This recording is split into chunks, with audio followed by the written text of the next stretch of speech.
یہ حدیث ہمارا اینٹیڈوٹ ہے. سب لوگ جہاں پر بیٹھے ہوئے ہیں یہ ان کا اینٹیڈوٹ ہے آج کے دور میں. اگر آپ نے دین پریکٹس کرنا ہے so this is the way. There will come a time when a man will be given the choice between being labeled incompetent and committing immorality. Whoever lives until that time should choose incompetence over immorality. ایک time آئے گا کہ تمہیں immoral ہونا اور incompetent ہونا اس میں choice دی جائے گی. کیا مطلب ہے؟ آج آپ دیکھ لیں جو بندہ دین پہ چلتا ہے اس کو کیا کہا جاتا ہے؟ انکمپیٹنٹ ہے، یہ بیکورڈ ہے، یہ جاہل ہے، اس کو کچھ نہیں پتا، یہ دنیا سے کٹ آف ہے، یہ ملا ہے، یہ ٹیررسٹ ہے، ان کو کچھ سوچنا سمجھنا نہیں آتا، ان کو بات کرنی نہیں آتی، ان میں انٹیلیجنس کوئی نہیں ہے. سو رسول اللہ صلی اللہ علیہ وسلم سیڈ کہ یہ تانے سن لینا، یہ تانے برداشت کر لینا، لیکن دوسری لائف سٹائل کی طرف مت جانا. یہ ہمارے نبی کی نصیحت ہے. اور آج ایسا ہوتا ہے when we go to universities ہمیں وہاں تانے سننے پڑتے ہیں. جو سسٹرز حجاب شروع کرتی ہیں ان کو تانا سننا پڑتا ہے. فیملی کا الگ سے، استاد کا الگ سے، طرح طرح کی نظروں سے دیکھا جاتا ہے، اسے جج کیا جاتا ہے. اور جو لڑکا داڑھی رکھنے کی کوشش کرے، نمازیں پڑھنے کی کوشش کرے، موریلٹی کی بات کرنے کی کوشش کرے اپنی کلاس روم میں، داڑھی تو الگ لیول ہے نا، وہ تو لیول ہی بہت ہائی ہے، سمپل موریلٹی کی بات کرنے کی کوشش کرے کہ یار یہ چیز غلط ہے، دین سی کہ اس کے ساتھ کیا ہوگا، اس کے دوست اس کا کیا حشر کریں گے، اس کو کس کس طرح کے القابات سے جو ہے بلائیں گے. سو دی ایڈوائس آف رسول اللہ صلی اللہ علیہ وسلم جو کہ سب سے زیادہ سینسیئر ترین انسان تھے ہمارے ساتھ، ان کی ایڈوائس یہ ہے کہ choose being called incompetent but do not choose the way of immorality. برداشت کر لینا اور اللہ تمہیں اس کا بڑا اجر دے گا برداشت کرنے کا. اکارڈنگ ٹو دا حدیث آف ورقہ بن نوفل، جب پروفٹ صلی اللہ علیہ وسلم ان کے پاس آئے، انہیں بتایا کہ میرے پہ اینجل آیا ہے، تو انہوں نے کہا کہ او مائی نیفیو، کاش میں اس ٹائم زندہ ہوں جب تیری قوم تجھے دھتکارے گی، تجھے یہاں سے نکالے گی تو میں تجھے سپورٹ کروں گا، کاش میں اس ٹائم زندہ ہوں. تو کیا خوشخبری ہے ورقہ بن نوفل کی حدیث میں ہم سب کے لیے، آپ کے لیے جن کو تانے پڑتے ہیں، جن کو طرح طرح کے القابات سے بلایا جاتا ہے، جو ڈیفیکلٹی فیس کر رہے ہیں اسلام پہ چلتے ہوئے. ان کے لیے خوشخبری یہ ہے جس طرح نبیوں کو دکھ دیا گیا اسی طرح تمہیں بھی دکھ دیا جائے گا، کیونکہ نبی اللہ کے سب سے پسندیدہ بندے تھے، حق کی بات کرتے تھے، سچ کی لڑائی لڑتے تھے، اور انہیں دکھ دیا گیا، انہیں تنگ کیا گیا، انہیں تانے دیے گئے اور فیملی والوں کی طرف سے دیے گئے. تو یہ تمہارے لیے خوشخبری ہے، اصل میں تمہارے لیے بشارت ہے کہ تمہیں بھی دکھ دیا جا رہا ہے. اور کس لیے دیا جا رہا ہے؟ کیونکہ تم نے کہا لا الہ الا اللہ، کہ میں اگر سر جھکاؤں گا تو اللہ کے آگے جھکاؤں گا، اگر میں مانوں گا تو اللہ کی مانوں گا.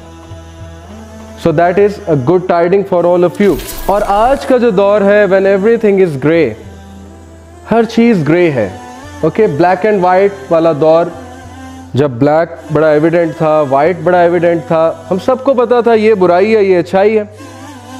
آج گرے ایریاز بہت زیادہ ہیں.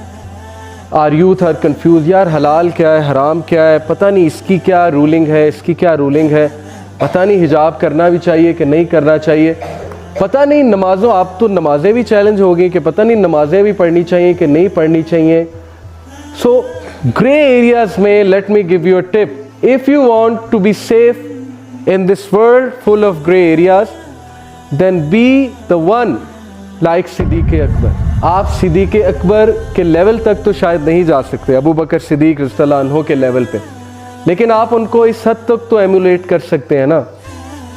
ابو جہل آیا صدیق اکبر رضی اللہ عنہ کے پاس، اس نے کہا کہ what if میں تمہیں بتاؤں کہ ایک شخص گھوڑے پہ بیٹھ کے ایک رات میں مکہ سے یروشلم چلا گیا ہے تو تم کیا کہو گے؟ تو ابو بکر صدیق نے کہا کون ہے وہ شخص؟ تو ابو جہل نے کہا یور فرینڈ، یور کمپینین محمد صلی اللہ علیہ وسلم. تو ابو بکر نے کہا بالکل سچ ہے. Without seeing anything he said 100% true. So if you want to be Siddiq Akbar اور at least reach that level, then stand up and say کہ بالکل سچ ہے. سمجھ آئے یا نہ آئے، میرے نبی کی حدیث آ گئی، قرآن کی آیت آ گئی، میں گواہی دیتا ہوں. I will stand, I will support it, I will protect it, I will actually argue کہ یہ بالکل سچ بات ہے، بالکل حق بات ہے. اور یاد رکھیں کہ ایسے لوگ، سورہ یاسین میں ایک ایسے شخص کا تذکرہ ہے جس نے کچھ نہیں کیا، all he said was